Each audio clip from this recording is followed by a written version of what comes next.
Hello students, in our last video we have discussed about the spherical mirrors and their types. And now we know that there are two types of spherical mirrors, a concave mirror and a convex mirror.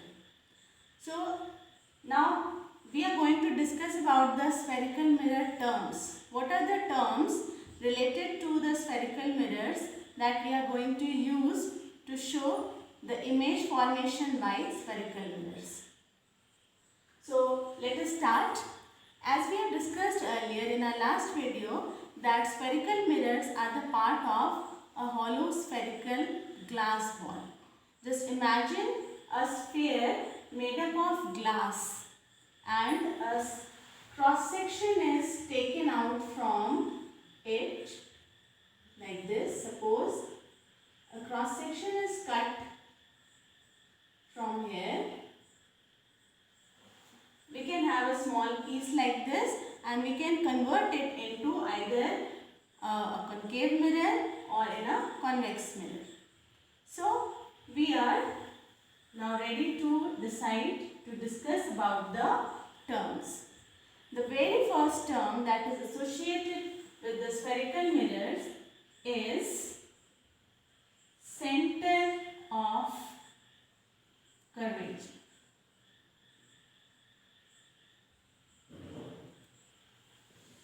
So, because the spherical mirror is a part of a spherical ball, a sphere, and obviously the sphere has a center. Okay, this center is known as C, center of curvature. So, we can define that center of curvature is the center of that spherical mirror of sphere of which the spherical mirror is a part. So this is the sphere from which we have taken out the spherical mirror, either a concave mirror or a convex mirror. So this is the center, it is known as center of curvature. The second term is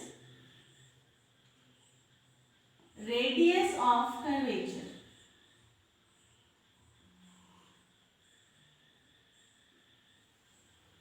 So again, because it is a sphere, so it has a radius and this radius is known as the radius of curvature. Okay, so from here center to any point on the surface of the sphere, the distance is called as the radius of curvature. So this is radius, this is denoted by capital R and center by capital C. Now next term is the pole. So if we take the cross section like this one, on the surface of this cross section we have a central point. This is known as the pole. The center of the sphere, surface of the concave mirror or a convex mirror is known as the pole. Okay, so it is a point on the surface. Again, now we have two points C and P. Pole is noted by capital P. Joining these two points, we can easily draw a straight line. This line that joins the center of curvature and the pole is known as the principal axis.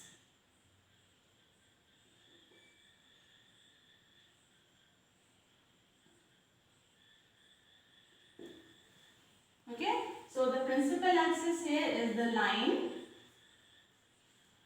that joins the 2 points center of curvature and the pole. Now the next term is known as the normal. Now normal we have discussed in case of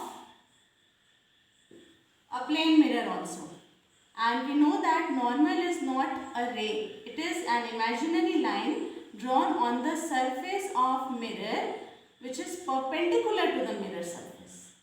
So now we are trying to find out which line is the perpendicular to the mirror surface. Suppose this is a mirror surface, this point A can be taken as the point of incidence. At this point, we can easily draw a tangent like this. Okay? And at this point, we can see if we join this point with C, that is center of curvature, this line is perpendicular to the tangent. Okay?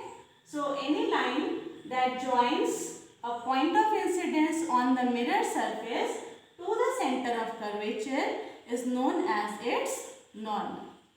So here the line CA is known as the normal. Likewise, we can draw many normals on the mirror surface if we take many point of incidences. Okay? Now the next term, that is very important term, is known as the focus. Now what is focus?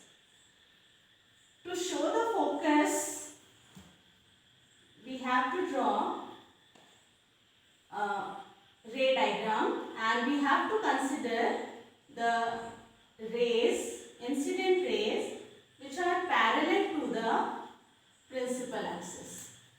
So let us take in case of a concave mirror first.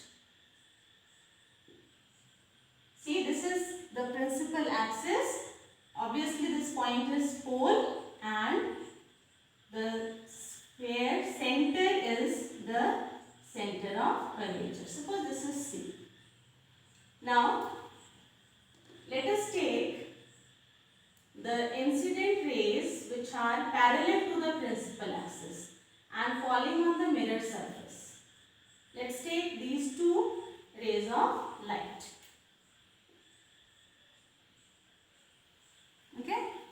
These are falling on the mirror surface and obviously we can easily draw the normal at these points of incidences. We have discussed right just now.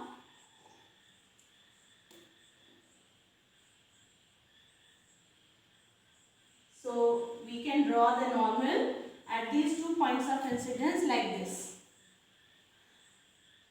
And we can easily define these 2 angles also. This is angle of incidence because this angle is made between the incident ray and the normal at the point of incidence. Here also this is angle of incidence. Now according to the laws of reflection, the ray of light will reflect back in such a manner that they make equal angle with the normal as the incident angle of incidence. See, this is the angle of reflection and this I should be equal to R according to the laws of reflection. So here this is the reflected ray and again in this case also, in the second case, we can easily draw the reflected ray like this, showing the angle of reflection. Both the angles should be equal to each other. Now you can see these 2 reflected rays are intersecting at a point on the principal axis.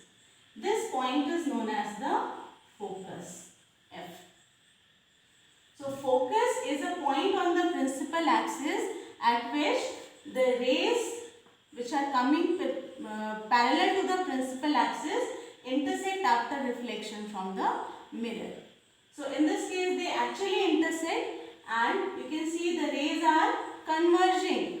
So this is why the concave mirror is also known as a converging mirror.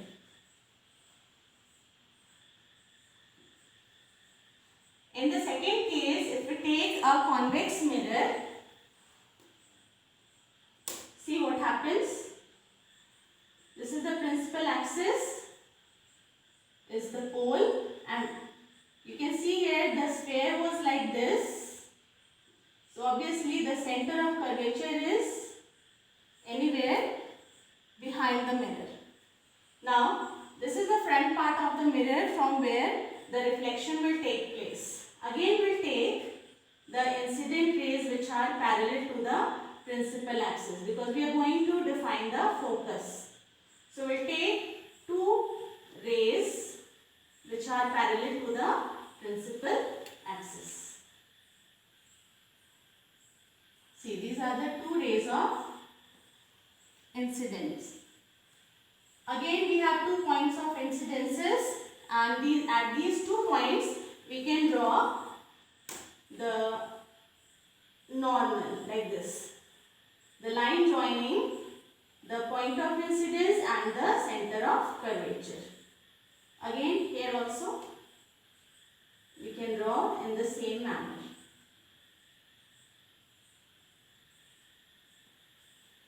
And here we have the angle of incidence in these 2 cases of incident rays.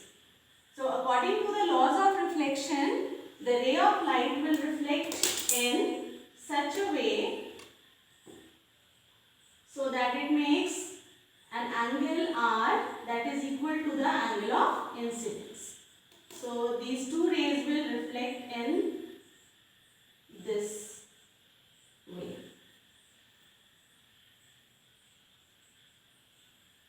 And when these rays, you can see these are diverging away from each other. That is why a convex mirror is known as a diverging mirror.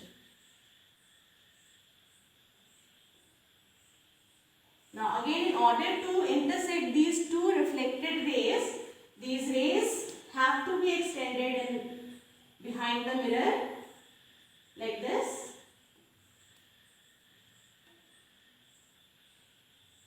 And again they seem to intersect with each other at a point on the principal axis. This point is known as the focus. So focus is a very special point on the principal axis. Now we have some distance between pole and the focus in both the cases.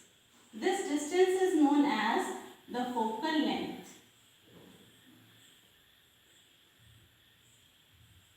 It is denoted by small f. So this focal length is actually half of the radius of curvature. You can easily observe here the distance between the pole and the center of curvature is our radius of curvature, and this is twice of the focal length, or we can say that focal length is half of the radius of curvature. So we have this relation between the radius of curvature and the focal length. So these are the important terms related to the spherical mirror. I hope you liked the video. Thank you for watching.